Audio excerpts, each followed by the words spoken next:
Yo, Matchmaker PH, ang bakbakan na nga po ngayong linggo ng Tyson Fury versus Alexander Usyk. Ito nga po ay undisputed. Pinakita nga po ni Tyson Fury ang malabato na katawan. Parang mama talaga mga ka-matchmaker.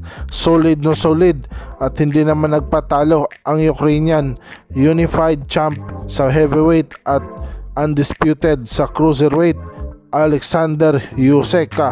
Dito nga po ay masasabi natin mga ka-matchmaker na intense talaga ang bawat kampo sa pagtatagpo, sapagkat first time nga po itong mangyari after how many years, since 2000, para maging undisputed sa heavyweight division. Kaya grabe talaga, seryoso nga po ang mga boksingero na ito para sa kanilang legasiya para sa heavyweight champion. Dito nga po ay sinabi ni Usyk mga ka-matchmaker na kahit na malaki itong si Tyson Fury ay tatalunin niya ito sa kanyang pamamaraan. Panigurado mga ka-matchmaker ay may hinahandang luto itong si Alexander Usyk para dito kay Tyson Fury na higanteng mama. Dito nga po ay feeling ko ay gagamitin niya talaga ang kanyang footwork na parang si Vasily Lomachenko. Pero wag natin kalimutan na si Tyson Fury ay maganda rin ang kanyang footwork. Kung gumalaw ito ay parang welterweight din.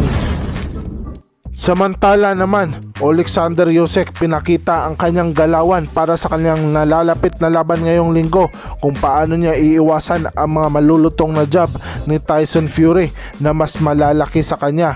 Kaya naman nakapaganda talaga.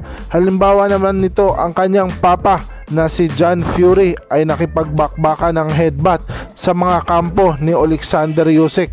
At dito nga po ay masama lang mga ka-matchmaker, ay parang walang naging disiplina ang kanyang papa at nang headbutt pa ng kampo ni Alexander Usyk.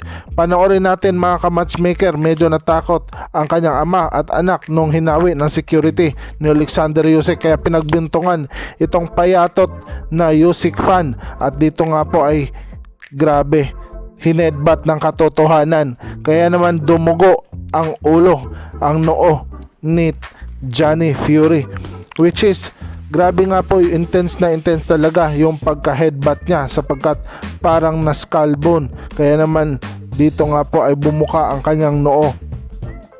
Sa bagay mga ka-matchmaker, parang wala lang ito sa kanya, sapagkat sabi nga niya walang binatbat ang sakit na ito sa noo, sapagkat natural lang daw ito sa mga Fury. Kung makikita nga natin, siya yung nag-initiate ng isang malakihang headbutt.